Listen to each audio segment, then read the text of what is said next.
आज ऐसे कई सारे क्वेश्चंस हैं जो असर्शन और रीजनिंग वाले क्वेश्चंस हैं जिनमें आप फंसते हैं, तो ध्यान से जवाब दीजिएगा। असर्शन क्या है? स्टेटमेंट है, एक कथन है। क्या है? Children are unable to learn optimally when they are undernourished और अनवेल, यानी बच्चे सही ढंग से नहीं सीख पाते अगर वो अस्वस्थ हैं, अंडर नरिश्ड हैं, अल्प पोषित हैं या कुपोषित हैं। कुपोषित तो खैर थोड़ा और खराब स्थिति होगी, तब तो बहुत सारे इरिवर्सिबल चेंजेस हो जाते हैं जिनको आप फिर ठीक करना बड़ा मुश्किल हो जाता है या हो ही नहीं पाते बहुत सारे केसेस में। लेकिन बच्चे को जितना नरिशमेंट, जितना पोषण जिस मात्रा में मिलना चाहिए, यदि वो उसे मिला ही नहीं और वो ठीक महसूस नहीं कर रहा, अनवेल है, अस्वस्थ है, तो वो ठीक से नहीं सीख पाएगा। क्या ये बात सही है या नहीं है? बिल्कुल सही है भाई। दिमाग ठीक से डेवलप होने के लिए एक प्रॉपर पोषण भी चाहिए, और दिमाग ठीक से डेवलप्ड नहीं है, शरीर ठीक से डेवलप्ड नहीं है, तो क्या होगा? सीखने में भी समस्या होगी। क्यों? क्योंकि डेवलपमेंट के सभी प्रकार इंटर रिलेटेड है। तो ये बात तो ट्रू है, एकदम सही है, इसमें कोई भी डाउट किसी को भी नहीं होना चाहिए। इसका रीजन क्या दिया है ये भी पढ़ लेते हैं। All domains of development are interrelated, physical development has an impact on cognitive development, यानी बच्चा पोषण के कारण या अल्प पोषण के कारण यदि उसका शरीर ठीक से विकसित नहीं हो पाया तो वो सीख भी ढंग से नहीं पाएगा, उसके दिमाग पे भी उस चीज का प्रभाव पड़ेगा, उसकी सोचने समझने तर्क करने हर एक क्षमता पे, क्योंकि ब्रेन ठीक से डेवलप नहीं हो पाएगा यदि ठीक से शरीर को पोषण नहीं मिला तो क्योंकि फिजिकल, कॉग्निटिव, सोशल, इमोशनल चारों प्रकार जुड़े हुए हैं विकास के, तो both A and R are true. क्यों? क्योंकि R is the correct explanation of A. एक तो दोनों सही है, दूसरा आर जो है वो सही से करेक्टली एक्सप्लेन भी करता है ए को, यानी ए की जो व्याख्या है, जो कथन की व्याख्या है, वो भी एकदम सही कही गई है आर के द्वारा। बाकी चीजों की जरूरत पड़ेगी ही नहीं, आर करेक्ट है इसलिए कोई दिक्कत नहीं है, फॉल्स तो है ही नहीं। चलिए फिर A option is the right answer. आगे बढ़ते हैं क्वेश्चन नंबर 2 पर, फटाक से जवाब देंगे। क्वेश्चन नंबर 2 है, which principle of development does this illustrate, यानी विकास का कौन सा सिद्धांत, विकास के सिद्धांत पे एक क्वेश्चन आता ही है, विकास का कौन सा सिद्धांत इस एक लाइन से इलस्ट्रेट होता है या संदर्भित होता है। ठीक है, निम्नलिखित उदाहरण विकास के किस सिद्धांत की व्याख्या करता है। ठीक, फोन में नहीं लगना आज तुम्हें, बिल्कुल भी डिस्ट्रैक्शन होता है। ठीक, the child learns to stand before she can walk and babble she before she talks, यानी बच्चा जो है खड़े होना पहले सीख लेता है चलना सीखने से। भाई पहले बच्चा खड़े होना सीखेगा तभी चलना सीखेगा। ऐसा कोई बच्चा देखा है दुनिया में जो दौड़ना सीख चुका हो, खड़े होना ना आता हो या चलना ना आता हो? भाई बैठना सीखेगा खड़े होने से पहले, चलना सीखने से पहले क्या है? खड़े होना सीखेगा। तो ये सीक्वेंस है विकास का एक, ठीक है ना। तो ये डेवलपमेंट का सीक्वेंशियल वाला प्रिंसिपल है, यानी विकास क्रमबद्ध होता है, क्रम में होता है। बैबलिंग क्या होता है? चा बा मा, ये सिंगल सिलेबल वाले वर्ड जो 6 महीने के आसपास बच्चा बोलने लगता है, वो प्रॉपर एक शब्द की अवस्था जिसको वन वर्ड स्टेज कहते हैं, 1 साल उससे पहले आती है। डेवलपमेंट जो लैंग्वेज डेवलपमेंट वाला सेक्शन है उसमें हमने ये समझा हुआ है। अब अगर हम बात करें तो हम कह सकते हैं कि डेवलपमेंट सीक्वेंशियल है, बात तो सही है, फिर भी पढ़ लेते हैं बाकी ऑप्शंस को। Development proceeds from head to toe, यानी खड़े होने से पहले वो बेसिकली चलने से पहले वो खड़े होना सीखता है। ये हेड टू टो है? नहीं। ये सेंटर टू पेरिफेरी है? नहीं। तो इसका तो सेंस यहां बनता नहीं है हेड टू टो का।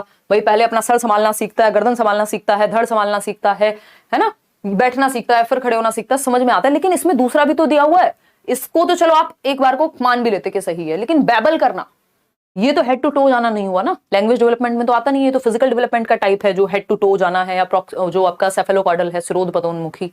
तो इसमें दूसरा वाला पार्ट गलत हो जाता। अगर ये सिर्फ इतना ही होता कि एक बच्ची चलने से पहले खड़े होना सीखती है, तब तक भी हम एक बार को मान लेते, लेकिन ये दूसरी सिचुएशन को फुलफिल नहीं करता। डेवलपमेंट इज डिसऑर्डरली, डिसऑर्डरली कभी नहीं होता, ऑर्डर में होता है, सीक्वेंस में होता है, यूनिवर्सल। पूरी दुनिया का कोई भी बच्चा हो पहले खड़े होना ही सीखेगा चलना सीखने से पहले, तो डिसऑर्डरली नहीं हो सकता। Development progresses from centre to extremities, यानी केंद्र से बाहर की ओर। अब ऐसा तो कहा नहीं है कि एक पहले बच्चा पूरे हाथ से पकड़ता है किसी चीज को, बाद में उंगलियों से, यानी पेन पकड़ना सीख जाता है, वो फिंगर्स का यूज, पहले हैंड्स का यूज, वो सब बात तो हुई रही है। तो खत्म कहानी। ए ऑप्शन ही एकमात्र सही उत्तर है कि सीक्वेंस में होता है, ऑर्डर में होता है, जैसा कि मैंने आपको POS से बताया भी हुआ है। प्रोग्रेसिव है, ऑर्डरली है और सीक्वेंशियल चेंजेस हैं, सीक्वेंस में होते हैं, एक के बाद एक स्टेज आती है। ऐसा नहीं होता पहले बच्चे का बुढ़ापा आ जाए बाद में जवानी आए, मतलब ही नहीं है।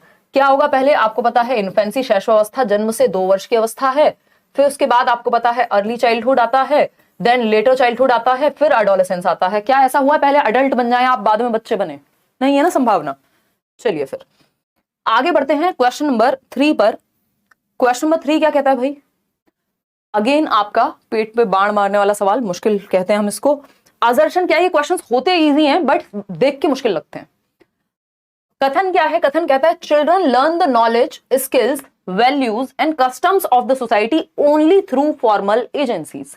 यानी जो बच्चे हैं वो अपने समाज की जानकारी, कौशल, मूल्य, रीति रिवाज केवल औपचारिक कारकों से सीखते हैं। औपचारिक क्या? जब उनको एक ट्रेनिंग देने भेज रहे हैं या स्कूल में प्रॉपरली जब हम उनको सिखा रहे हैं कैसे बैठते हैं, कैसे उठते हैं, मतलब एक फॉर्मल माहौल में, औपचारिक माहौल में जहां उस तरह के रूल रेगुलेशन सारी चीजें होती है, सिर्फ वहीं से बच्चे समाज में रहना सीखते हैं।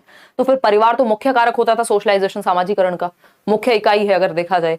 सबसे पहले आप परिवार में ही सीखते हैं कैसे रहते हैं, कैसे बात करते हैं, कैसे खाते हैं, कैसे पीते हैं, कैसे किसी से पानी के लिए पूछते हैं, किसी को नमस्ते करते हैं कोई घर आए तो इन्होंने तो कहा सिर्फ फॉर्मल एजेंसी ही सिखाएंगी कि समाज में कैसे रहा जाता है। तो ये बात तो गलत हो गई। इनफॉर्मली भी सीखते हैं हम, चाहे परिवार हो, दोस्त हो, हमारा सोशल मीडिया हो, है ना, कि समाज में कैसे रहा जाता है। रीजन क्या दिया इसका? Socialisation is a simple and linear process, यानी एक रेखा में चलता है, 2+2+2 ही चलता रहेगा, आगे पीछे नहीं होता।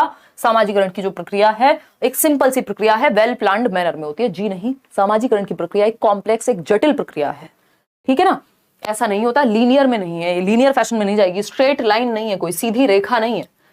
कौन सी चीज बच्चा कहां से सीख ले, किस बात को कैसे अडेप्ट कर ले दिमाग में, किसी को नहीं पता। तो ANRR फॉल्स, दोनों ही बातें क्या हैं? गलत हैं। और आप लोग डी ऑप्शन 65% लोग सही दे भी पा रहे हैं। इसका मतलब अब आप प्रॉपरली समझ पा रहे हैं CDP को, कम समय में भी सही उत्तर आप दे पा रहे हैं, इसलिए स्पीड बढ़ा के ही रखेंगे। क्वेश्चन नंबर 4 देखिएगा। Jean Piaget's constructivism proposes that children progress through 4 stages of cognitive development। भाई पियाजे का जो संज्ञानात्मक सिद्धांत है, पियाजे का रचनावाद का जो प्रस्तावित सिद्धांत है, वो बच्चे के संज्ञानात्मक विकास के 4 चरणों को मुख्य रूप से किस प्रकार प्रगति करते हैं बच्चे, 4 स्टेजेस में कैसे वो डेवलप होते हैं पियाजे के सिद्धांत के अनुसार, ये पूछा है। Bye acting upon the environment, यानी वातावरण में अंतःक्रिया करके। Through social interactions with more knowledgeable other. अब ये आपको पता है MKO का कॉन्सेप्ट तो कौन लेकर के आया है? वाइगोस्की है, कि भाई जो व्यक्ति आपसे ज्यादा जानता होगा आप उससे सीख लीजिए। स्कैफोल्डिंग यानी पाड़, मचान, ढांचा, जिसको हम कह रहे हैं कि जहां जरूरत हो, जहां आप अटक रहे हैं वहां हेल्प ले लीजिए किसी की, ये सारी बातें वाइगोस्की की हैं, पियाजे नहीं। इमिटेशन की बात ना पियाजे करते ना वाइगोस्की, तो ये तो वैसे ही हट गया। Through anticipation of rewards, reward punishment की भी बातें कोई रचनावादी नहीं करता, चाहे वो पियाजे हो, वाइगोस्की हो, ब्रूनर हो। ये व्यवहारवाद का कॉन्सेप्ट है, तो ये भी हट गया। सिर्फ एक ही बात सही है कि पियाजे की जो 4 स्टेजेस हैं उनमें बच्चे का जो संज्ञान है, उसकी जो समझ है, वो अंतःक्रिया करके, वातावरण के साथ। ये नहीं लिखा सामाजिक अंतःक्रिया करके, अपने एनवायरनमेंट में। अब चाहे समाज हो, चाहे चीजें हो, चाहे पेड़ पौधे हो, बच्चा एक्टिवली एक्सपेरिमेंट करके सीखता है। बच्चे लिटिल साइंटिस्ट हैं, ऐसा पियाजे कहते हैं। एक्टिव बिल्डर्स ऑफ नॉलेज हैं, सक्रिय निर्माता हैं ज्ञान के, अपने एनवायरनमेंट में एक्टिविटी करके वो सीखते हैं, है ना। तो सिंपल बात है, बच्चा जहां एक्टिव है। चलिए खैर आगे बढ़ेंगे। क्वेश्चन नंबर 5 देखिए। एनवायरनमेंट में सोशल एनवायरनमेंट भी आ जाएगा और आपका फिजिकल एनवायरनमेंट भी। फिजिकल एनवायरनमेंट में आपका जो आसपास का वातावरण है, चाहे वो पेड़ हो, जल, अग्नि, वायु, आकाश, ये सब, और सोशल एनवायरनमेंट में जिसमें समाज है, तो हर तरह के एनवायरनमेंट से इंटरेक्ट करेगा बच्चा पियाजे के अनुसार। क्वेश्चन नंबर 5 देखिएगा। अकॉर्डिंग टू जीन पियाजे at which stage of cognitive development, यानी संज्ञानात्मक विकास, यानी इंटेलेक्चुअल डेवलपमेंट की स्टेज या मेंटल डेवलपमेंट की स्टेजेस भी इनको कह दिया जाता है दूसरी भाषा में, can children operate on operations and perform hypothetico deductive thinking. यानी जीन पियाजे के संज्ञानात्मक विकास के किस चरण में बच्चे संक्रियाओं पर क्रियाएं कर सकते हैं, वह परिकल्पनात्मक निगमनात्मक सोच विकसित हो जाती है। परिकल्पनात्मक निगमनात्मक, hypothetico deductive reasoning. Deductive reasoning, inductive तो आ जाती है कब?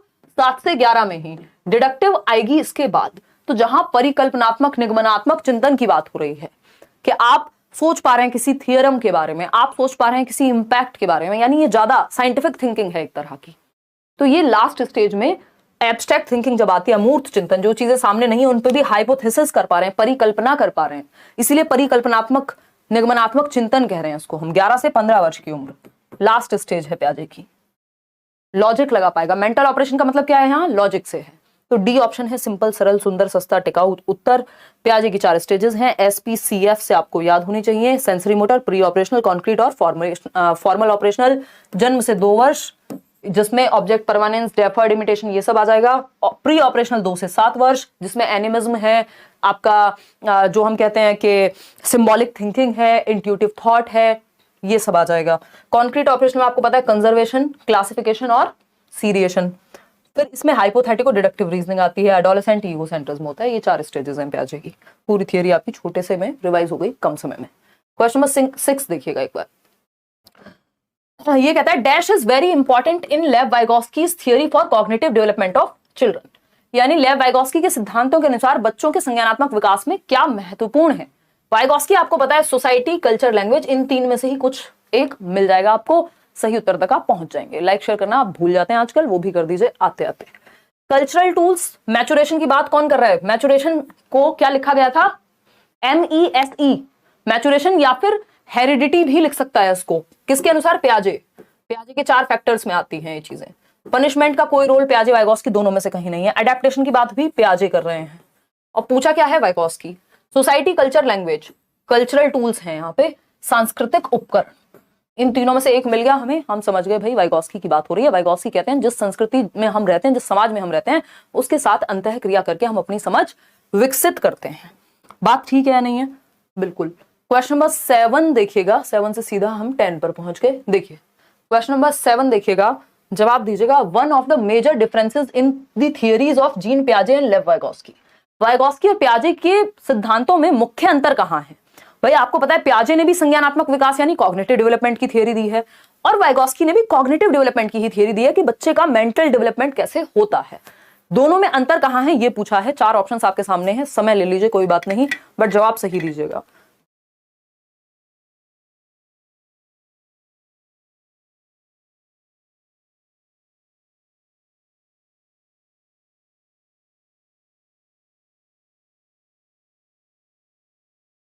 बहुत बढ़िया, ए ऑप्शन, सी ऑप्शन, सब मिक्स जवाब दे रहे हैं।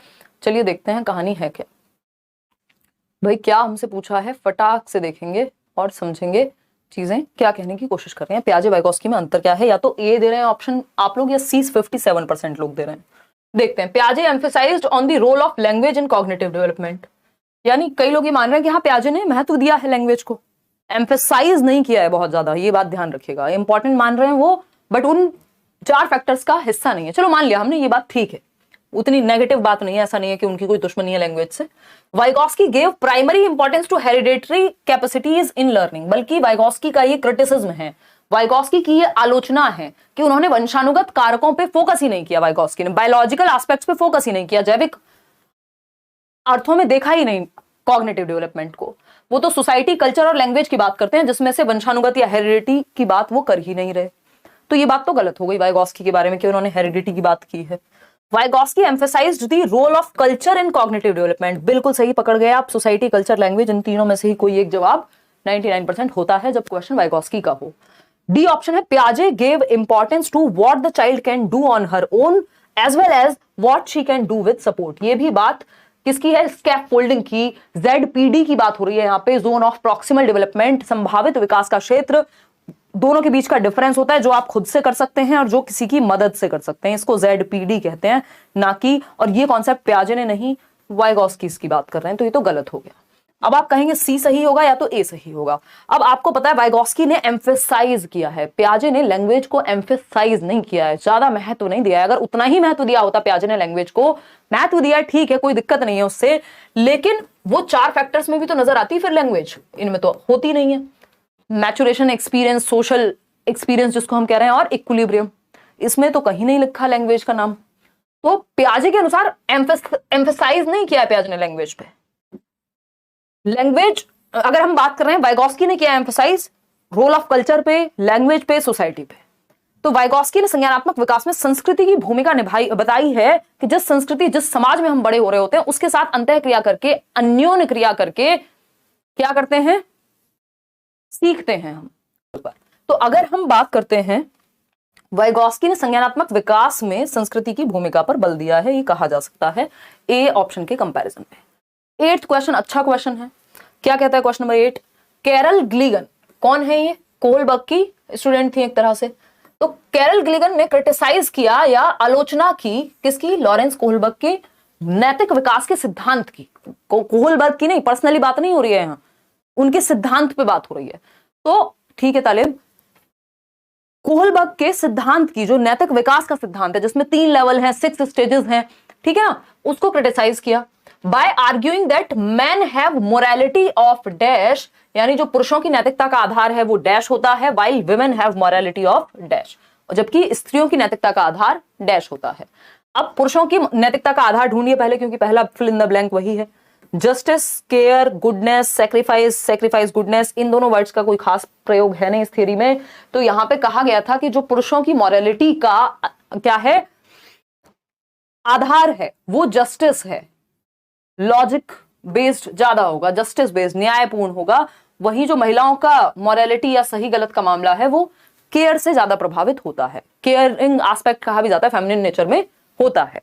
तो भाई इसका मतलब ये नहीं है कि जो भी महिलाएं हैं वो जस्टिस को बिल्कुल कंसिडर ही नहीं करती हैं, इसको इस तरह से नहीं देखना है, बट एक हल्का सा एंगल ज्यादा रहेगा केयर का फीमेल्स की मॉरलिटी में, जबकि मेल्स की मॉरलिटी में जस्टिस का या सही गलत में जस्टिस का रोल है। ये बात कैरल ग्लिगन ने कही है, और इस थियरी में फीमेल्स की मॉरलिटी को ध्यान में रखा ही नहीं गया। जेंडर बायस थियरी कैरल ग्लिगन ने बताया था। कैरल ग्लिगन बताया क्या था, मतलब है कैरल ग्लिगन जीवित हैं अभी भी, है ना, कोलबर्ग तो नहीं रहे कुछ कारणोंवश। देखिए क्वेश्चन नंबर 9, क्वेश्चन नंबर 9 क्या कहता है भाई, ये कहता है which of the following is a correctly matched pair of the type of intelligence and the and state of possibilities as per the theory of Howard Gardner. Howard Gardner के बहुबुद्धि के सिद्धांत की अगर हम बात करें या मल्टीपल इंटेलिजेंस की अगर हम बात करें, तो कौन सा एक पेयर सही से करेक्टली मैच्ड है जो इंटेलिजेंस का हाई एंड हो सकता है, यानी किसी एक प्रकार की इंटेलिजेंस में यदि व्यक्ति सर्वोच्च हो तो वो क्या बेस्ट बन सकता है, हायर लेवल पे कौन से जा सकता है। तो पहला पेयर है इंटेलिजेंस, कौन सी वाली इंटेलिजेंस, लिंग्विस्टिक, भाषक बुद्धि यदि किसमें है तो वो एंड स्टेट पॉसिबिलिटी क्या है उसकी, अकाउंटेंट की है। ये तो मैथमेटिकल इंटेलिजेंस में जाएगा ना अकाउंटेंट। लिंग्विस्टिक में तो पोइट बन सकते हो आप, एक अच्छे भाषाविद बन सकते हो आप, लिंग्विस्ट बन सकते हो, अगर लिंग्विस्टिक इंटेलिजेंस बहुत अच्छी है तो। अकाउंटेंट का क्या सेंस है भाई, नहीं। इंटेलिजेंस क्या है, स्पेशियल, जिसको हम कहते हैं स्थानिक बुद्धि, स्थानों को लेकर के, स्पेसेस को लेकर के ज्यादा अच्छी समझ होगी इन लोगों की। एंड स्टेट क्या है, आर्किटेक्ट बन सकते हैं, बिल्कुल सही बात है कि वास्तुकार बन सकते हैं, क्योंकि इंटीरियर डेकोरेटर्स या फिर आर्किटेक्ट्स या फिर जिनको भी मूर्तिकार भी इवन फॉर दैट मैटर, क्योंकि उनको पता है ये नाक ऐसी नहीं ऐसी बनानी है, तो स्पेशल इंटेलिजेंस चाहिए होती है। आर्किटेक्ट में अच्छी खासी लेवल का इंटेलिजेंस पाया जाएगा, कौन सा, स्पेशल इंटेलिजेंस। तो बुद्धि के 8 प्रकार बताए गार्डनर ने, जिसमें से एक ये है। इंटेलिजेंस बॉडीली काइनेस्थेटिक जिसमें है, यानी बॉडी पे शारीरिक गति करने की क्षमता है, तो वो सिंगर बनेगा। ये तो म्यूजिकल इंटेलिजेंस वाला व्यक्ति बनेगा सिंगर। बॉडीली काइनेस्थेटिक वाला तो स्पोर्ट्स पर्सन बनेगा, जिम्नास्ट बनेगा, डांसर बनेगा हद से हद। ये सिंगर बनने का तो कोई सेंस नहीं है। नेचुरलिस्टिक यानी जिसमें प्राकृतिक बुद्धि है वो टीचर बनेगा, नहीं। यहां पे आपको इंटरपर्सनल इंटेलिजेंस या लिंग्विस्टिक इंटेलिजेंस, इन दोनों में से कोई एक चाहिए होगा। तो B option is the right answer. बाकी सारे पेयर करेक्टली मैच्ड नहीं है। नेशनल एजुकेशन पॉलिसी से एक क्वेश्चन है, देखिए कई सारे क्वेश्चन है वैसे। एनईपी राष्ट्रीय शिक्षा नीति 2020 कंसिडर्स मल्टीलिंगुअलिज्म। इससे पहले क्वेश्चन यही आता था मल्टीलिंगुअलिज्म का, बस अब एनईपी लगा दिया गया है आपको थोड़ा सा डराने के लिए। अदरवाइज बहुभाषिता की अगर हम बात करते हैं तो ये एनसीएफ में भी बात हुई है इसकी, और पहले एनसीएफ के नाम पे ये क्वेश्चन आता था, है ना। तो एज अ हिंड्रेंस, बहुभाषिता क्या है कि एक कक्षा में कई भाषाएं बोलने वाले विद्यार्थी होंगे। भाई एक बच्चा है जो पंजाबी बोली जाती है जिसके घर में, एक बच्चा है जिसके घर में हिंदी बोली जाती है, दूसरा बच्चा है उसके घर में गुजराती बोली जा सकती है। तो अलग अलग भाषाओं को बोलने वाले बच्चे एक क्लासरूम में होते हैं, तो बहुभाषिता कहते हैं इसको हम। इसको महत्व दिया, हिंड्रेंस बताया है, रुकावट बताया है इसको नहीं, एनईपी ने इसको कोई रुकावट नहीं बताया, ये बैरियर होती भी नहीं है कभी। As an asset in the classroom, यानी एक रिसोर्स है। मल्टीलिंगुअलिज्म एज अ रिसोर्स एक टाइटल भी है आपके एनसीएफ जैसे डॉक्यूमेंट में, एक पूंजी के रूप में देखते हैं हम कि एक एसेट है, ये एक हमारे लिए एक संसाधन है बहुभाषिता। बच्चे एक दूसरे से बहुत सारी भाषाएं भी सीखेंगे, और जितनी ज्यादा भाषाएं आती है हमारा बुद्धि का स्तर भी बेहतर होता है उससे। तो बी ऑप्शन सही है। सी ऑप्शन चेक करते हैं। As a unnecessary complication in teaching learning process, ये अननेसेसरी नहीं है, बैरियर भी नहीं है, तो मल्टीलिंगुअलिज्म को हमेशा पॉजिटिव लाइट में देखना है। ये क्या कहता है भाई, इन चाइल्ड सेंटर्ड एजुकेशन, यानी बाल केंद्रित कक्षा में मूल्यांकन की जब बात होती है, असेसमेंट की जब बात होती है, आकलन की जब बात होती है, कितना सीखा कैसे सीखा, तो उसको क्या मानेंगे हम, फटाफट से बताइए। जहां बच्चे सेंटर में है उस क्लासरूम की बात हो रही है, बताइए फटाफट। चाइल्ड सेंटर्ड क्लासरूम बेसिकली बाल केंद्रित है, जहां बच्चों को केंद्र में रखा जा रहा है। Is undertaken through few periodic examinations, यानी कुछ सामयिक परीक्षाओं द्वारा, यानी कुछ एग्जाम्स लेते रहो, ये चाइल्ड सेंटर्ड एजुकेशन कहती है। वो तो कहेगी बच्चों को एक्टिव रखो और आकलन भी करा लो। Takes place through written objective type, तो इसमें भी बच्चा एक्टिव नहीं है। Does not take place at all, आकलन करो ही मत, फिर पता कैसे लगेगा कहां गलती है, कैसे सीखेगा, कैसे बेटर करेगा। बच्चा जहां एक्टिव है वो ढूंढ लो। Is considered an integral part in the process of learning, यानी चाइल्ड सेंटर्ड एजुकेशन हो या फिर सीसीई हो, जो कॉन्टिन्यूअस एंड कॉम्प्रिहेंसिव इवैल्यूएशन है, सतत एवं व्यापक मूल्यांकन है, वो असेसमेंट को एक अभिन्न अंग मानते हैं सीखने की प्रक्रिया का, कि भाई हम सीख रहे हैं, आप साथ में पोल में जवाब दे रहे हैं, आपको फीडबैक मिल जाता है, पता लगेगा आप गलत हैं कि सही हैं और कैसे उसको इंप्रूव किया जा सकता है। ये टीचिंग लर्निंग प्रोसेस के अंदर ही है। ऐसा नहीं है कि जब मैं कह रही हूँ टेस्ट है आज तो बस आपका, तो मैं कुछ बताऊंगी ही नहीं कि चाइल्ड सेंटर्ड एजुकेशन क्या होता है, साथ साथ सीखेंगे भी। तो सीखने की ही प्रक्रिया का अभिन्न अंग है असेसमेंट, आकलन, टेस्ट भी इंटीग्रल पार्ट है। क्वेश्चन नंबर 12 देखिएगा एक बार, ये क्या कहता है भाई। क्वेश्चन नंबर 12 कहता है जो नेशनल एजुकेशन पॉलिसी 2020 है वो प्रपोज करती है for retention of students from socio economically disadvantaged groups. राष्ट्रीय शिक्षा नीति 2020 सामाजिक आर्थिक रूप से वंचित समुदायों से आने वाले विद्यार्थियों के अवधारण के लिए क्या प्रस्तावित करती है। वंचित समुदाय मतलब किसी भी रूप में जो बच्चे वंचित रह गए हैं, सोशली डेप्राइव्ड हैं, उनके बारे में क्या कहती है, ये हो चुकी होगी। तो सामाजिक आर्थिक रूप से कमजोर वर्ग से आता है बच्चा, उतने समृद्ध परिवार से नहीं है पैसे के मामले में, तो रोट लर्निंग पे ध्यान देंगे, इनको रट्टे लगवा देंगे, कोई मतलब नहीं है। Standardisation of curriculum and assessment, जबकि स्टैंडर्डाइजेशन होता है सबके लिए एक जैसा, जबकि फ्लेक्सिबिलिटी होनी चाहिए, लचीलापन होना चाहिए करिकुलम में, ये भी गलत हो गया। परफॉर्मेंस ओरिएंटेड टेस्टिंग, फर्स्ट कौन आ रहा है, कितने नंबर ला रहा है, तो ये भी गलत तरीका है। सही तरीका कौन सा है, रिलेटेबल एंड मीनिंगफुल करिकुलम, ऐसे बच्चों के लिए जो किसी भी रूप में वंचित रह गए हैं, जिसमें समाज ने उनको साइड कर दिया है, उनके लिए भी हम संदर्भ में सिखा सकें, उनके जीवन से जोड़ के सिखा सकें, उनके लिए मीनिंगफुल पाठ्यचर्या बना सकें, ऐसे एग्जाम्पल्स, ऐसे एक्टिविटीज कराएं जिससे वो बच्चा भी कनेक्ट कर पाए, अलग थलग महसूस ना करे, इंक्लूसिव बन जाए इन चीजें। क्वेश्चन नंबर 13 देखिएगा एक बार, ये क्या कहता है भाई। क्वेश्चन नंबर 13 कहता है in several middle school classrooms it is observed that boys often raise their hands to answer more than girls and tend to dominate classroom discussions.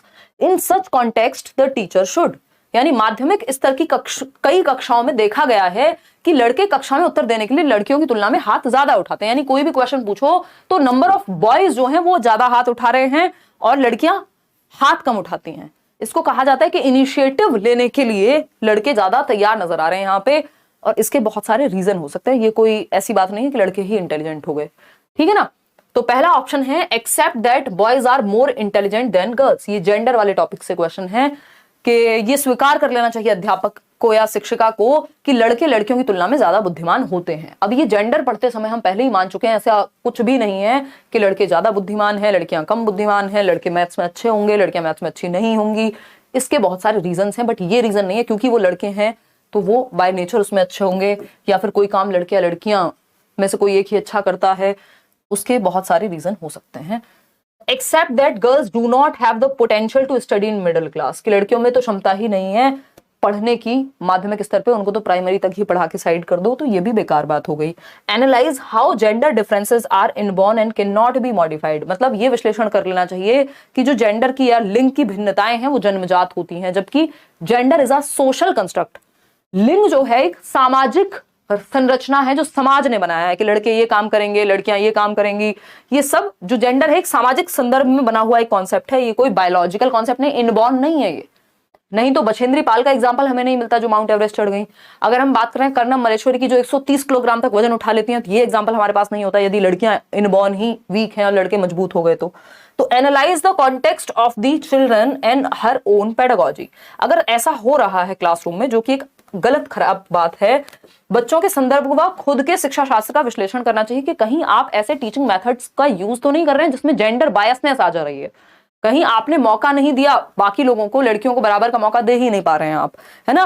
Analyse the context of children and her own pedagogy, यानी किस संदर्भ में बच्चे कहां से आ रहे हैं, ऐसा क्यों हो रहा है कि लड़कियों को हाथ उठाने के लिए उनकी बात की वैल्यू नहीं की गई हो सकता है घर में या क्लासरूम में, इसलिए वो हाथ उठाना कम पसंद करती हैं, है ना। वो कॉन्फिडेंस की कमी शायद उस वजह से हो गई है। तो ऐसी सिचुएशन में एक तो आप ये करेंगे, मतलब थोड़ा सा इक्वालिटी रखने की कोशिश करेंगे। ऐसा नहीं है लड़कों ने हाथ उठाया तो सिर्फ उन्हीं को जवाब देते रहेंगे, अगर एक लड़की भी हाथ उठा रही है तो आप इक्वालिटी प्लस इक्विटी थोड़ा सा कोशिश करेंगे एम्पावर करने की ऐसी सिचुएशन। ठीक है जी, बहुत बढ़िया अनुरंजन, आप नए जुड़े हैं, D option is the right answer. आगे बढ़ेंगे, क्वेश्चन नंबर 14 देखिएगा। क्या कहता है भाई ये, विच of the following defines a progressive classroom, प्रगतिशील कक्षा कक्ष को परिभाषित कौन सा एक ऑप्शन करता है।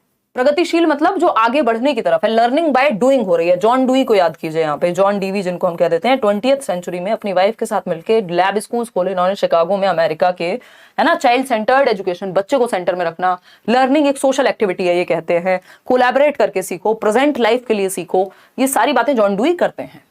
तो अगर हम बात करें प्रगतिशील शिक्षा की, जहां पे बच्चा सेंटर में है, तो जब बच्चा सेंटर में होगा तो लर्निंग फॉर एग्जाम्स क्यों होगी भाई, परीक्षाओं के लिए सीखना थोड़ी है कि हम पढ़ इसलिए रहे हैं क्योंकि पेपर दे सकें। फोकस ऑन एक्सपीरियंशियल लर्निंग यानी अनुभवात्मक अधिगम पर बल देना, रियल लाइफ से जोड़ना लर्निंग को, लर्निंग बाय डूइंग करके सीखना। ये तो ठीक लग रहा है कि अनुभवात्मक अधिगम पे फोकस हो, बच्चे को अनुभव मिले, हम कहीं फील्ड ट्रिप, कोई एक्सपेरिमेंट, मतलब जीवन से जोड़ करके सिखा रहे हैं उसे अनुभव के आधार पे। ये बात तो समझ में आ रही है, लर्नर सेंटर्ड या चाइल्ड सेंटर्ड या प्रोग्रेसिव एजुकेशन की ही बात हो रही है, थॉट तीनों के पीछे एक ही है। डीकॉन्टेक्चुअलाइज्ड करिकुलम कभी नहीं होना चाहिए, कॉन्टेक्चुअलाइज्ड होना चाहिए। डीकॉन्टेक्चुअलाइज्ड का मतलब हो गया जिस संदर्भ से, जिस दुनिया से बच्चा आता है उससे जोड़ो ही मत उसे। एग्जांपल्स ऐसे दो जो उसके जीवन में कभी नहीं हुए, जबकि आपको जीवन से जोड़ना है। तो गैर संदर्भित नहीं होनी चाहिए पाठ्यचर्या, संदर्भित कॉन्टेक्चुअल होनी चाहिए, ना स्टैंडर्डाइज्ड होनी चाहिए, कॉन्टेक्चुअल होनी चाहिए। टीचर सेंट्रिक नहीं, चाइल्ड सेंट्रिक पेडागोजी की बात करेगा कौन, प्रोग्रेसिव एजुकेशन। तो अनुभवात्मक अधिगम पे फोकस होना चाहिए, बी ऑप्शन, बच्चे को करके सीखने पे और अनुभव के बेसिस पे हम मौका दे पाए। क्वेश्चन नंबर 15 देखिएगा, थोड़ा सा लेंदी है। Which of the following questions test higher order thinking skills such as analysis and evaluation. जब आप बीएस ब्लूम की टैक्सोनॉमी पढ़ते हैं तो एक तो होते हैं लॉट्स, लॉट्स LOTS। चलो पहले आप जवाब ही दे लो फिर हम आगे बढ़ेंगे। क्वेश्चन का आंसर कीजिए फिर बताएंगे इस पे क्या बातें जानने को हो सकती हैं। अगर हम बात PDF देंगे यार, जल्दी दे देंगे। Which of the following questions test higher order thinking skills, यानी कौन सा प्रश्न, इन ये चार प्रश्न दिए हुए हैं यहाँ पे ABCD में, एक एक प्रश्न है। कौन सा प्रश्न विश्लेषण व मूल्यांकन जैसी उच्चतर संज्ञानात्मक कौशल का आकलन करता है। तो विश्लेषण व मूल्यांकन जैसी, यानी आप विश्लेषण करें और मूल्यांकन कर पाए, एनालाइज करने की क्षमता और इवेल्युएट, जांचने की क्षमता हायर ऑर्डर थिंकिंग स्किल में मानी जाती है। जबकि जो बाकी की शुरुआत की चीजें हैं, नॉलेज, अंडरस्टैंडिंग, एप्लीकेशन, इन तीनों को लोअर ऑर्डर थिंकिंग स्किल्स में डालते हैं। हायर ऑर्डर थिंकिंग स्किल वो होगा, हॉट्स वाले क्वेश्चन हम गिफ्टेड बच्चों को भी देते हैं और सोचने पे मजबूर करें जो क्वेश्चंस, है ना, वो questions higher order thinking skills में डाले जाएंगे। एनालाइज करना मतलब दो चीजों में के बीच में वो समझ पाए क्या रीजन रहा, फेल हुए तो क्या चीज सही है, कितना आता है आपको, आप खुद ही इवेल्युएट कर रहे हैं, है ना। तो अगर हम बात कर रहे हैं हायर ऑर्डर थिंकिंग स्किल्स की, जिसमें दिमाग ज्यादा खर्च हो, सोचने पे मजबूर हो बच्चा। क्वेश्चन देखिए, what differences do you find between private and public health services in your area and why. अपने क्षेत्र में आप निजी और सार्वजनिक स्वास्थ्य सेवाओं के बीच क्या अंतर पाते हैं और क्यों। मतलब जिस भी एरिया में आप रहते हैं वहां जो प्राइवेट हेल्थ सर्विसेज हैं, यानी जब आप प्राइवेट हॉस्पिटल जाते हैं और वहीं जब आप पब्लिक या गवर्नमेंट हॉस्पिटल जाते हैं, तो दोनों में क्या अंतर है और ऐसा क्यों है। अब बच्चा अपने अनुभव के आधार पर बताएगा, सोचेगा, जो भी चीजें उसने जानी होंगी, पढ़ी होंगी, या पढ़ेगा इस बारे में, समझेगा, जानेगा, बातें करेगा, क्वेश्चंस पूछेगा घर वालों से, आसपास के जगह पे जाएगा, वहां से पूछेगा। मतलब बच्चा सोचने पे मजबूर है, बस वन वर्ड आंसर नहीं है, ये ओपन एंडेड क्वेश्चन है। तो ये हायर ऑर्डर थिंकिंग स्किल हो गई। वहीं अगर हम बाकी तीनों देखें, what does the civil rights act of 1964 state, यानी नागरिक अधिकार अधिनियम में क्या है, ये तो रटी रटाई बात हो जाएगी, याद होगा तो बता देगा।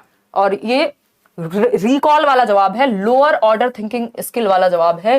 जबकि हायर ऑर्डर थिंकिंग स्किल, जिसमें उच्च कोटि का आपका थॉट इन्वॉल्व होगा, थिंकिंग इन्वॉल्व होगी, वो सिर्फ ए ऑप्शन है। क्योंकि how many states are there in India, आप कह दो जी 28 स्टेट्स हैं, ये क्लोज्ड एंडेड हो गया। इसमें कौन सी बड़ी ऑर्डर की थिंकिंग लग गई। अगर आपने पढ़ा होगा, याद होगा तो बता दोगे, नहीं तो नहीं, सोचने पे मजबूर हुए ही नहीं आप।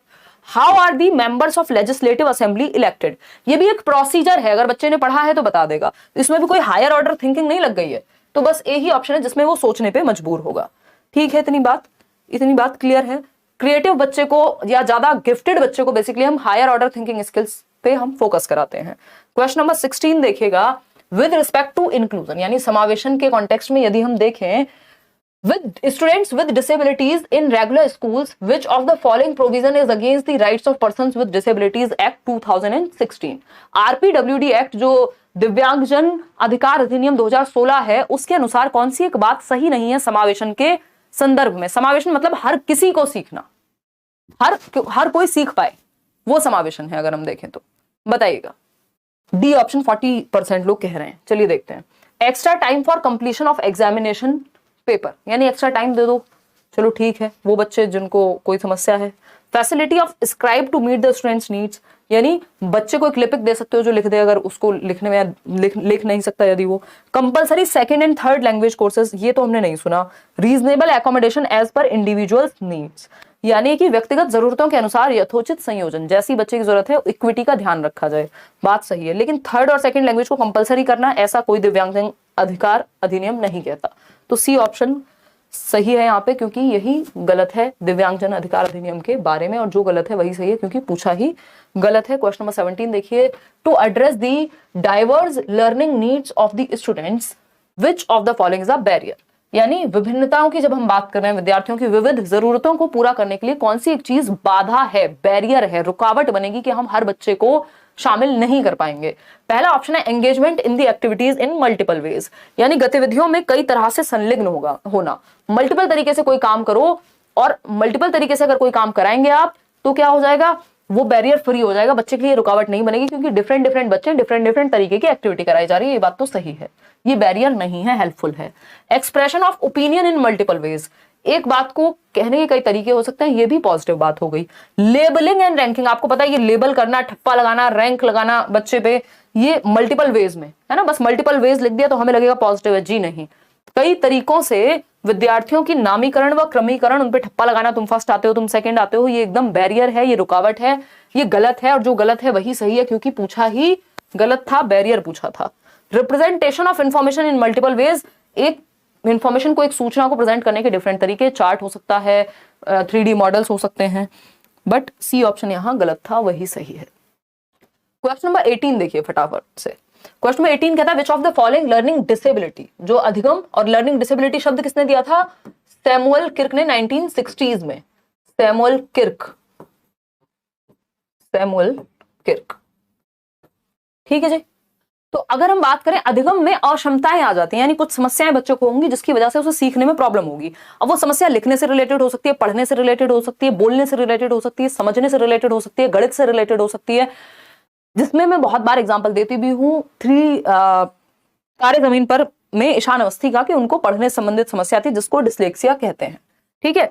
लेकिन यहाँ पे पूछा क्या, कौन सी learning disability which directly affects communication skills and comprehension abilities, यानी बच्चे की बोलचाल की जो क्षमता है, संचार का जो कौशल है, और समाविष्ट करने की क्षमता, यानी समझ पाने की क्षमता, मैं क्या बोल रही हूँ ये समझ पाना ही में दिक्कत होगी ऐसे बच्चे को, है ना, अपनी बात को कहने में, दूसरे की बात को समझने में दिक्कत होगी, ये डिस्फेजिया होता है। क्या होता है, डिस्फेजिया होता है, ठीक है ना। ये डिस्फोरिया, कैलकुलिया तो कैलकुलेशन से रिलेटेड हो गया, बाकी कुछ भी नहीं है। डिस्फोरिया होता है सब कुछ आपको दुनिया उत्साह विहीन लगती है, मतलब डिस्टोपिया टाइप डिप्रेशन का एक सेंस कह सकते हो कि उत्साह वैकल्य, यानी आप एक्साइटेड होना बंद कर देते हो, वो डिस्फोरिया है। तो ये वो वाली बात तो है नहीं, समझने में और बातचीत करने में दिक्कत डिस्फेजिया कहलाती है। डिस्ग्राफिया में लिखने से संबंधित होती है समस्या। आगे बढ़ेंगे क्वेश्चन नंबर 19 पर, क्या लिखा है। क्वेश्चन नंबर 19 पूछता है टू एंश्योर सक्सेसफुल इंक्लूजन, यानी हर बच्चे को इंक्लूड कर सकें हम सक्सेसफुली विद डिस्ग्राफिया। हर बच्चा कौन सा, डिस्ग्राफिया वाले की बात हो रही है यहाँ पे, जिसको लिखने में दिक्कत है। इट इज इंपॉर्टेंट टू, क्या जरूरी है, डिस्ग्राफिया यानी लेखन वैकल्य वाले बच्चे को सफल तरीके से समावेशन सुनिश्चित करने के लिए क्या महत्वपूर्ण है। वो बच्चा जिसको लिखने में दिक्कत होती है तो क्या तरीका है उसके साथ डील करने का। Allow use of audio recorder और अ लैपटॉप इन क्लासरूम, क्योंकि बच्चे को लिखने में दिक्कत होती है तो वो या तो उसको कोई टाइपिंग सॉफ्टवेयर ऐसा जो उसके लिए ईज कर दे चीजों में, या फिर ऑडियो रिकॉर्डर सुन करके रिकॉर्ड कर ले, कोई भी ऐसा तरीका जहां लिखने की बजाय बाकी तरीके इनकलकेट हो सके। बात तो सही है, ये काम टेक्नोलॉजी कर सकती है। बी ऑप्शन देखते हैं, extensively use written test for assessment, वो बच्चा जिसको लिखने में ही दिक्कत होती है और आप उससे लिखने को कह रहे हैं तो ये तो गड़बड़ हो जाएगी, बाकी तरीके ढूंढने ना आपको। Make it compulsory to write on plain और अनरूल्ड शीट्स, यानी वो शीट्स जो प्लेन नहीं होती, जिन पे कोई लाइंस भी नहीं होती, मतलब जिस बच्चे को लाइन पे भी लिखने में दिक्कत है उसको कहोगे बिना लाइन वाली शीट पे लिखो तो आप तो पनिशमेंट दे रहे हो उसको। Set fixed time table, flexible होना चाहिए, इसको तो ज्यादा टाइम मिलना चाहिए बल्कि लिखने के लिए, तो सिर्फ एक ही बात सही है, कक्षा में ऑडियो रिकॉर्डर या लैपटॉप के उपयोग की अनुमति देंगे ऐसे बच्चे के लिए, क्योंकि उसको लिखने में एक डिसेबिलिटी है, डिस्ग्राफिया है, वो ठीक से नहीं लिख पाता, उसकी राइटिंग आप लेजिबल नहीं होती, कई बार पढ़ने योग्य नहीं होती, इतना खराब लिख देता है वो। विच of the following is not a characteristic of student with creativity. यानी रचनात्मकता, रचनात्मकता क्या है? कुछ नया करना, कुछ नोवल करना, कुछ डिफरेंट करना। तो निम्नलिखित में से क्या सृजनात्मकता वाले विद्यार्थी की विशेषता नहीं है? जो दिशाओं में सोचता होगा उसकी विशेषता नहीं है, जो कुछ नया सोच सकता है उसके बारे में कौन सी एक बात नहीं है। सी ऑप्शन कह रहे हैं 85% लोग। Their problem solving skills are of higher order level, मतलब इनकी जो समस्या के समाधान का या सुलझाने का तरीका है, कौशल है, वो उच्च कोटि का होता है। अगर नहीं होगा तो कुछ नया कैसे निकाल पाएंगे? अगर ये समस्या होती ही नहीं कि जो मटके का एग्जांपल लेते हैं फिर से, जो मटका है उसमें से पानी निकालने में ज्यादा समय लगता है, तो ये समस्या हुई। किसी क्रिएटिव इंसान ने तो सोचा होगा ना कि यार इसमें अगर टैप लगा दें तो पानी इजीली निकल जाएगा। तो प्रॉब्लम सॉल्विंग एबिलिटीज इनकी अच्छी होती है, बात सही है। They can solve problems through divergent ways, यानी विभिन्न तरीकों से, अपसारी तरीकों से वो समस्याओं का समाधान कर सकते हैं। एक चीज वर्क नहीं कर रही, दूसरा जुगाड़ पे जुगाड़ लगा सकते हैं। They have low sense of curiosity to learn new topics, यानी उनमें जिज्ञासा की कमी होती है। ये बच्चा क्रिएटिव नहीं हो सकता जिसमें जिज्ञासा की कमी है। यदि आप जिज्ञासा रखते हैं, अगर आप क्यूरियस हैं हर चीज को लेकर, ये कैसे होता है, वो कैसे होता है, इसका सॉल्यूशन क्या हो सकता है, ये कर सकते हैं, वो कर सकते हैं, इसका मतलब आप कुछ नया सोच पाएंगे क्योंकि आप दिशाओं में सोच रहे हैं, आप जिज्ञासु हैं। जिस बच्चे में जिज्ञासा की ही कमी है, जबकि हम चाइल्ड सेंटर्ड एजुकेशन में कहते हैं कि बच्चे बाय डिफॉल्ट क्यूरियोसिटी के साथ पैदा होते हैं, वो जिज्ञासु होते हैं। हर चीज को देख के क्वेश्चन पूछना, ये सब क्या है? जिज्ञासा का ही हिस्सा है। तो जिसमें क्यूरियोसिटी की कमी है वो क्रिएटिविटी नहीं होगी उसमें। They often come up with novel ideas and innovation, नए नए इनोवेशन, नए नए आइडियाज, नवाचार के साथ आते हैं। ये बात तो सही है।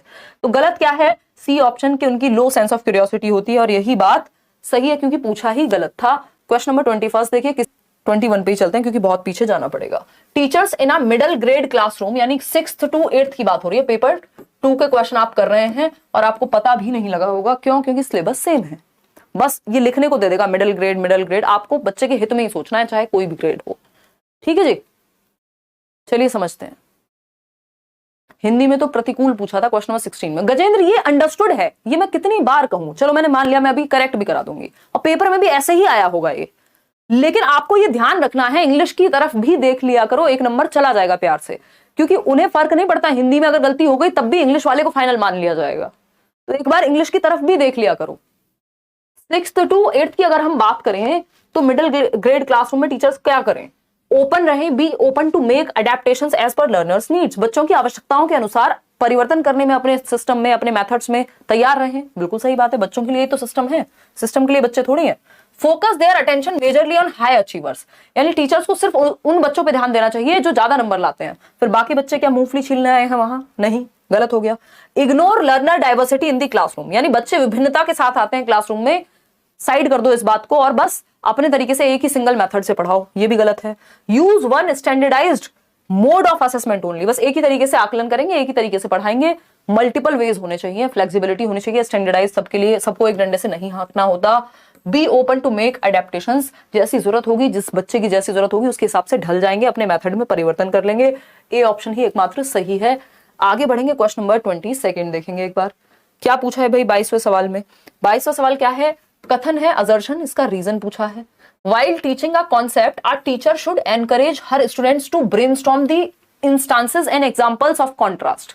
यानी किसी संप्रत्य को पढ़ाते समय, किसी कॉन्सेप्ट को पढ़ाते समय एक शिक्षिका को अपने विद्यार्थियों की विपरीत दृष्टांतों को और उदाहरणों पर विचार करना चाहिए। यानी उसका ऑपोजिट भी कुछ होगा। भाई अगर आप पक्षी का उदाहरण दे रहे हैं तो उसका ऑपोजिट जमीन पर चलने वाला कोई एक जीव हो सकता है जो उड़ता ना हो, वो भी उदाहरण आप साथ में दे सकते हैं, है ना? कोई बात नहीं अंशु, आपको नोटिफिकेशन शायद नहीं मिला होगा, ठीक है ना? बताइए, आज क्लास लेट लगी थी, बहुत बढ़िया, प्रगति मिलेंगे भाई जल्दी ही। तो ये बात सही है कि नहीं है? बिल्कुल सही है। Non examples don't play any role in understanding of a concept. जो नॉन एग्जाम्पल्स होते हैं, गैर उदाहरण होते हैं, उनका किसी कॉन्सेप्ट को समझने में कोई रोल नहीं होता। जबकि हम बात कर चुके हैं पहले भी कि एग्जाम्पल और नॉन एग्जाम्पल दोनों इंपॉर्टेंट है लर्निंग की प्रोसेस में। एग्जाम्पल क्या है? एग्जाम्पल है कि भाई आपने बताया कि कबूतर भी एक बर्ड है, पैरट भी एक बर्ड है, कोई और आपने ईगल भी एक बर्ड है। फिर आप बच्चों को सोचने के लिए कह रहे हैं, अच्छा सोचो कौन सा एक बर्ड नहीं होता, वो नॉन एग्जाम्पल है। फिर बच्चा कहेगा डॉग, हाँ आप कहेंगे डॉग एक बर्ड नहीं होता, तो ये नॉन एग्जाम्पल हो गया। डॉग किसके केस में? जब आप एग्जाम्पल दे रहे थे बर्ड्स का, है ना, वो खेलते थे ना, क्या चीटी उड़ हाथी उड़ वाला? हाँ, तो उसमें वो कौन सा पक्षी नहीं है, वो नॉन एग्जाम्पल है पक्षी और बिना पक्षी के बीच का, ठीक है ना। तो सी ऑप्शन कह रहे हैं आप, A is true but R is false. हाँ, बात आपने एकदम सही कही है कि ए तो सही है, जो ये कह रहा है कि भाई नॉन एग्जाम्पल्स, या एनकरेज करें हम बच्चों को ब्रेनस्टॉर्म करने के लिए, विचार करने के लिए ऐसे एग्जाम्पल्स जो एग्जाम्पल के ऑपोजिट भी हैं, उदाहरणों के आसपास की चीजें भी वो कर पाए। बात तो सही है, सही बात है कि नहीं? मंथन करने के लिए प्रोत्साहित करना चाहिए, कोई दिक्कत नहीं है। ए सही है, आर गलत है। A is true, R is false, सही है बात। आगे बढ़ेंगे। नेक्स्ट क्वेश्चन क्या है? क्वेश्चन नंबर है 23। ये क्या पूछता है भाई? ये कहता है few students in a class were not able to achieve the individual learning goals set for them. कुछ बच्चे कक्षा में वो गोल्स अचीव नहीं कर पा रहे थे जो उनके लिए रखे गए थे। किसी बच्चों को आ गया था भाई तुम इस फील्ड में अच्छा कर सकते हो, इस बार तुम्हारा मैथ्स का टारगेट है, तुम इतना स्कोर कर लेना, या फिर ये वाले टॉपिक को अच्छे से पढ़ लेना, लेकिन बच्चा वो गोल अपने लिए अचीव नहीं कर पा रहा जो उसके लिए सेट हुआ था। पीडीएफ आपको टेलीग्राम चैनल से मिलता है आंचल, या फिर ऐप से। तो सच अ सिनेरियो टीचर को क्या करना चाहिए जब बच्चे अपने लिए जो गोल सेट हुए हैं उनको अचीव नहीं कर पा रहे हैं? उनको फेलियर मान लेना चाहिए। Consider their failure as dishonourable and shameful. बड़े शर्म की बात है, विफलता की बात है, अपमानजनक है कि आप अपने गोल्स अचीव नहीं कर पा रहे हो। ऐसा करना चाहिए नहीं। बच्चे हैं, कॉम्पिटिटिव एग्जाम में बैठे हुए, आप जैसे स्थिति में थोड़ी हैं लोग। भाई आपको कोई कह दे तो फिर भी चल जाएगा, कहना तो नहीं चाहिए हालांकि, है ना। Expel these students and recommend them to a special school. उनको एक स्पेशल स्कूल में भेज दो, उनको एक्सपेंड वो कर दो, निष्कासित कर दो, है ना, डिटेन कर दो कि तुम्हारा कोई काम नहीं है या तुम नहीं सीख सकते। ये भी गलत तरीका है। हमें तो बच्चे के भले की सोचनी है। Keep very low expectations. Teacher की एक्सपेक्टेशन हाई होनी चाहिए या बच्चे के इंडिविजुअल नीड्स के अकॉर्डिंग होनी चाहिए, लो नहीं रखनी है। View failure as a part of the developmental process. भाई जो फेलियर है, जो विफलता है, वो सीखने की ही प्रक्रिया का हिस्सा है। ऐसा नहीं हो सकता ना कि आप हमेशा पास ही पास हो, फेल कभी ना हो। वो सीखने का हिस्सा है। एरर्स, जो गलतियां हैं, वो प्रोसेस का पार्ट है, लर्निंग प्रोसेस का। क्वेश्चन नंबर 24 देखिएगा। क्वेश्चन नंबर 24 क्या कहता है? A teacher intends to assess declarative knowledge among her students, which of the following question is appropriate for this purpose. एक शिक्षिका अपने विद्यार्थियों के घोषणात्मक ज्ञान का, किसका? डिक्लेरेटिव नॉलेज का। एक होती है प्रोसीजरल नॉलेज, दूसरी होती है डिक्लेरेटिव नॉलेज। तो यहाँ पे घोषणात्मक ज्ञान, जिसको डिक्लेरेटिव, घोषणा होती है ना, डिक्लेरेशन बोलते हैं जिसको हम, उसी से बना है घोषणात्मक यानी डिक्लेरेटिव नॉलेज। डिक्लेरेटिव नॉलेज कहाँ चेक हो रही है? How to bake a cake. Cake कैसे बनाते हैं? How to balance a bicycle on a rough terrain. एक उबड़ खाबड़ इलाके में बाइसिकल यानी साइकिल को बैलेंस कैसे करते हैं? What is the formula for calculating volume. आयतन की गणना का सूत्र क्या है? ये आपसे पूछ लिया जाए a+b का होल स्क्वायर का क्या फॉर्मूला है?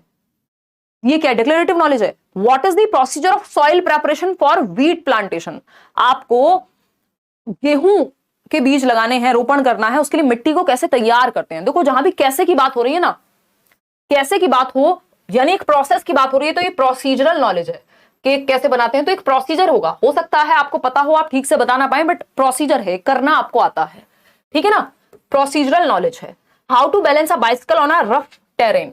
कैसे एक बाइसिकल, कैसे लिखा है ना जहां भी, हाउ, तो बहुत ये कीवर्ड है कि प्रोसीजरल नॉलेज की बात हो रही होगी, क्योंकि किसी काम को कैसे करते हैं ये प्रोसीजर है उस काम का, है ना। व्हाट लिखा है समझ जाओ कि सिंपल पूछा है, डिक्लेरेशन पूछा है, डेक्लेरेटिव नॉलेज पूछी है कि क्या फॉर्मूला है, क्या डेफिनेशन है किसी चीज की, है ना। दो में दो जोड़ें तो कितना आता है, तो ये डेक्लेरेटिव नॉलेज हो गई। What is the procedure of soil preparation. अब इसमें व्हाट बेशक लिखा है, लेकिन प्रोसीजर पूछा है प्रॉपर कि कैसे आप एक सॉइल प्रिपेयर करेंगे। जैसे आपसे पूछा जाए दही कैसे जमाते हैं, तो वो आपको प्रोसीजर तो पता है, हो सकता है एक्सप्लेन कर पाए नहीं कर पाए, लेकिन प्रोसीजर आपको पता है, उसका एक प्रोसीजर है, ठीक है ना। एक प्रोसीजर है उस चीज का। आप फोन में अलार्म जब लगाते हैं उसका एक प्रोसीजर है, वो रट्टे नहीं लगाए हुए आपने, उसकी डेफिनेशन जरूरी नहीं है आपको पता हो उसकी। तो ये एक बेसिक बात है। यहाँ पे वॉल्यूम का फॉर्मूला आपको याद रखना पड़ेगा, डेफिनेशन है कोई तो याद रखनी पड़ेगी, वो डिक्लेरेटिव नॉलेज में आता है। वहीं प्रोसीजरल, किसी काम को करते कैसे हैं, वो प्रोसीजरल नॉलेज का हिस्सा है। इस पे भी एक क्वेश्चन आ जाता है, पहले से आता रहा है, इस बार भी आ सकता है। A teacher intends to facilitate the development of meta cognition beyond cognition. परासंज्ञान की बात हो रही है, बच्चे में हम डेवलप कर पाए, उसके लिए among her students which of the following skills won't be helpful. यानी कौन सा कौशल इस उद्देश्य के लिए सहायक नहीं होगा। एक शिक्षक अपने विद्यार्थियों में अभी के संज्ञानात्मक विकास को सुसाध्य करना चाहता है, कि बच्चे जो हैं वो सोच के भी परे जा सके, थिंकिंग अबाउट थिंकिंग कर सके, है ना? ठीक है ना? तो कौन सी स्किल हेल्पफुल नहीं होगी जब आप मेटाकॉग्निशन की बात कर रहे हैं, thinking about thinking, higher level thinking एक तरह की। तो इवेल्युएटिंग नहीं, ये तो ठीक है। मॉनिटर करना, आप अपने विचारों को मॉनिटर कर पा रहे हैं, प्लान कर पा रहे हैं, रिव्यू कर पा रहे हैं, ये सब मेटाकॉग्निशन की साइकिल में आता है। फ्री नोट्स में दिया हुआ है, टेलीग्राम पे आपको फ्री नोट्स मिल जाएंगे, डिस्क्रिप्शन बॉक्स में डायरेक्ट लिंक भी है, वहां से डाउनलोड करके अपना मस्त पढ़ सकते हो, अपने आप नंबर सुधरने शुरू हो जाएंगे। रोट मेमोराइजेशन, रटना मेटाकॉग्निशन नहीं है, ये तो सिंपल रट्टा लगाना है, रोट मेमोराइजेशन है।